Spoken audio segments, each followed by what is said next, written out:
Sir, बच्चों के लिए जो चाइल्ड फ्रेंडली पंचायत की बात होती है, चाइल्ड पार्लियामेंट की बात होती है, अन्य सारी जो अन्य सारे प्रावधान जो पंचायती राज संस्थान के द्वारा किया जाता है, उस पे सर थोड़ा सा प्रकाश डालें कि कैसे बच्चों को भी मुख्य धारा में लाया जाए। वो केवल शिक्षा तक सीमित नहीं रहे, बल्कि उनके अंदर भी एक, मतलब कि कैसे हमारा लोकतंत्र फंक्शन करेगा और उनकी क्या भागीदारी होगी एज ए चाइल्ड। आगे चल के वही चाइल्ड मतदाता भी बनेगा, चुनाव भी लड़ेगा, पार्लियामेंट्री डेमोक्रेसी में पार्टिसिपेट भी करेगा। उनको लेकर क्या आप लोग करते हैं सर, या सरकार द्वारा क्या किया जाता रहा है? यहाँ पर देखिए, जो बच्चे हैं वो सरकार के, चाहे वो केंद्र सरकार हो या राज्य सरकार हो, उनके बच्चों के हित के में कई योजनाएं अलग अलग विभागों के द्वारा चलाई जाती रही हैं। सामान्य रूप से पंचायत के स्तर पर जो 29 विभागों को हस्तांतरित किया गया 73वें संविधान संशोधन के तहत, उसमें शिक्षा, स्वास्थ्य, बाल एवं महिला कल्याण से जुड़े मुद्दे भी और विषय भी थे। लेकिन सामान्य रूप से अभी तक पंचायतों का अधिकांश राज्यों में यह दृष्टिकोण रहा कि यह तो काम विभागों का है, इससे पंचायत का सीधा क्या लेना देना है। हमारे वोटर तो 18 वर्ष से ऊपर के जो नागरिक हैं वही हैं, वही जो वयस्क हैं वही हमारे वोटर हैं। तो जो 18 साल से कम उम्र के बच्चे हैं उनकी जिम्मेदारी तो उनके अभिभावकों की है, तो पंचायत भला क्या कर सकता है। तो ये एक सामान्य रूप से यही सोच अधिकांश जगहों पर रही थी। कुछ एक राज्यों में यूनिसेफ वगैरह ने, जहाँ पर वर्षों से काम कर रहे थे, विशेष रूप से केरला में किया है, राजस्थान में किया है, उड़ीसा महाराष्ट्र आदि में भी किया है, उत्तर प्रदेश वगैरह में भी कर रहे हैं, जहाँ वो पंचायती राज विभाग के साथ और जो संबंधित विभाग हैं उनके साथ कोऑर्डिनेशन करके पंचायत को इस कार्य में कैसे भागीदार बनाया जाए और प्रभावी भागीदार बनाया जाए, इस संबंध में उन्होंने कई कार्य किए। और जो उनकी सबसे उल्लेखनीय पहल थी वो थी बाल पंचायत की, बाल सभा की। और कुछ राज्यों में जैसे आपका राजस्थान में उन्होंने बकायदा प्राविधान किया है कि साल में कम से कम 2 बाल सभा का आयोजन किया जाना आवश्यक है। और हम लोगों ने भी एक एडवाइजरी भारत सरकार ने भी जारी की थी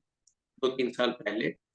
प्रत्येक राज्य को कि आप भी अपने पंचायत में बाल सभा का आयोजन कराएं, ताकि बच्चों से जुड़े हुए मुद्दे भी जो है वो पंचायत के सामने आए और फिर वो ग्राम पंचायत डेवलपमेंट प्लान या ग्राम पंचायत विकास योजना जीपीडीपी का पार्ट बने। तो इस दृष्टिकोण से इस पर कार्य किया जा रहा था। और जब लोकलाइजेशन ऑफ एसडीजीज यानी जो सतत विकास के लक्ष्य हैं उनका स्थानीयकरण किया गया, कि 9 थीम्स में उसे बांटा गया जिसे आसानी से गांव के लोग समझ सकें और उसे अपनी प्राथमिकता में ले सकें, तो उसमें तीसरा थीम था चाइल्ड फ्रेंडली पंचायत का, जिसमें इन सभी मुद्दों को उसमें आकार लेना। अब ये मुद्दे किस प्रकार के हो सकते हैं? जैसा आपने कहा कि शिक्षा तो अपनी जगह पर है ही, कि स्कूल में अटेंडेंस है या नहीं है, एनरोलमेंट है या नहीं है, स्कूल समय से खुल रहा है अथवा नहीं खुल रहा है। लेकिन इसके अलावा भी बहुत सारी विषय हैं जहां पर पंचायतों का रोल बहुत महत्वपूर्ण हो सकता है। तो इन सारी चीजों को, और दूसरा कि जो बच्चे हैं वो अगर अपनी जरूरतों को आर्टिकुलेट करते हैं यानी अपनी जरूरतों को बताते हैं, तो वो किसके सामने रखेंगे, कैसे रखेंगे? तो यहाँ पर बाल पंचायत और बाल सभा का जो रोल है वो बहुत महत्वपूर्ण हो जाता है, क्योंकि इसमें सभी बच्चे साथ में जुड़ते हैं। विशेष रूप से आपके 10 से 18 वर्ष के जो बच्चे हैं, जो एक तरह से समझिए कक्षा 5-6 से लेकर के 10वीं 12वीं तक के बच्चे हैं, वो जब जुड़ते हैं, अपनी सभा करते हैं, तो वो अपने से जुड़ी समस्याओं से, चाहे वो घर में समस्या हो, चाहे स्कूल में हो, चाहे स्वास्थ्य केंद्र पे हो, चाहे गांव में हो, उस पर वो अपनी बातें रखते हैं। और यहाँ पर आपको ये जानकर आश्चर्य होगा कि राजस्थान में बाल सभा में और बाल पंचायत में बच्चियों ने वहां पर बाल विवाह का भी प्रश्न उठाया था, और उसके बाद उस बाल विवाह को कैसे रोका जाए, इस पर पहले बच्चों ने विचार किया कि उन्हीं की एक गांव की ही एक बच्ची का, जिसका जबरन माता पिता उसका 18 साल से कम उम्र में उसकी शादी करवा रहे थे, तो उसे रोकने के लिए बच्चों ने उस गांव में पहल की थी। उस लड़की ने भी पहल की, उसने खुद जाकर के बच्चों को बताया, और फिर सारे बच्चे एकजुट होकर के पंचायत के पास ले गए, और अंततः वो बाल विवाह रोक दिया गया। तो राजस्थान में जहाँ बाल विवाह काफी ग्रामीण क्षेत्रों में, कुछ क्षेत्रों में अक्सर हो जाया करता था, उस पर इस प्रथा को रोकने में सफलता मिली। और यह पहल गांव के बच्चों ने अपनी बाल सभा और बाल पंचायत के माध्यम से पंचायत के सामने रख करके, पंचायत पर प्रेशर बना करके उन्होंने हासिल किया। तो ये एक बहुत बड़ी उपलब्धि थी। और ये जब चीज हम लोगों के संज्ञान में आई, तो भारत सरकार ने भी इस तरह के एडवाइजरी जो होता है, सभी राज्यों को हम लोगों ने भेजा था कि बाल सभा को आप प्रभावी बनाएं, और सभी राज्यों में इसका आयोजन जो है मैंडेटरी करने की दिशा में वो अपने पंचायत राज एक्ट्स या रूल्स में वो व्यवस्था करें। तो मेरा यह मानना है कि बाल सभा और बाल पंचायत, इन दोनों में बच्चों की हिस्सेदारी होने से उनमें जो आत्मविश्वास जागृत होता है, जैसा आपने कहा कि जो आज बच्चे हैं वही कल वोटर बनेंगे, वही कल पंचायत के प्रतिनिधि भी बन सकते, और फिर वो विधायक सांसद भी बनेंगे। तो उनका एक ये ट्रेनिंग हो जाता है